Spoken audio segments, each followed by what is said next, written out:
Jack, can you tell us what the status is of DOCSIS 3.1 in the cable industry and what the main challenges to deploying it are? Yes, in general, 100% buy-in by all MSOs, all vendors, and cable labs that DOCSIS 3.1 with OFDM down and OFDMA up is the technology of choice to improve the bandwidth. Right. Substantial bandwidth changings depending on the quality of the network.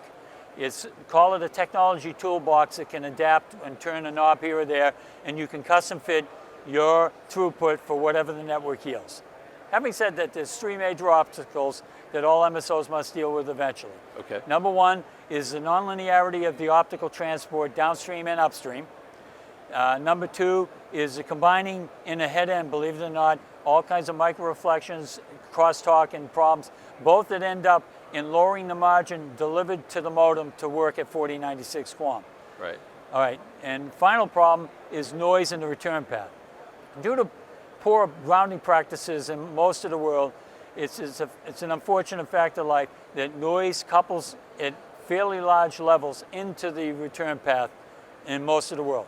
Having said that, what that translates to is the lasers or the analog linear, the analog fiber networks become nonlinear faster with all these offending ingress noises.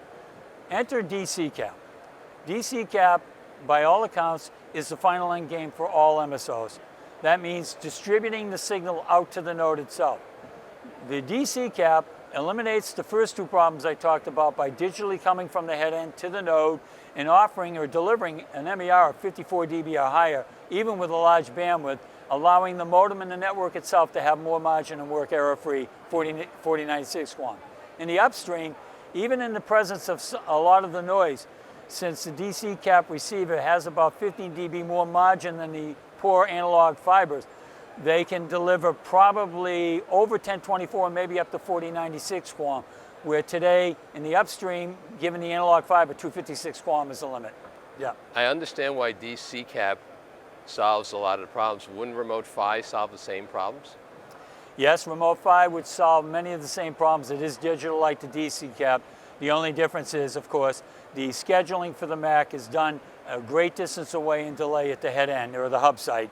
And so you have to put that into the maps advanced time, which ends up in an outright latency compared to local scheduling by the MAC PHY or the DC cap.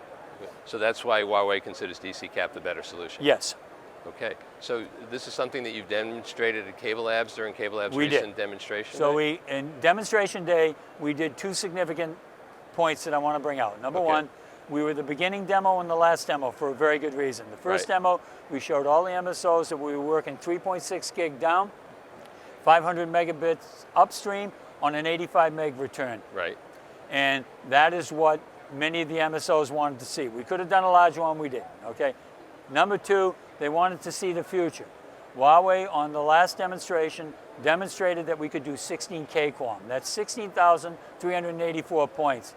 There's so many points in the constellation, we had to show the constellation on a big screen TV so that the average person could appreciate it. Wow. So what's the next step? Where do you go from here? The next step for us is actually to push forward now for qualification and working tightly with closely with Cable Labs on many of the modem certifications. We've actually accepted the question that Cable Labs asked us to assist them in helping on modem certifications by providing a DC cap that does all the protocol analysis for them. Okay, so it'll be interesting to see what happens out of that. It will be. Okay, thanks very much, Jack. Thank you.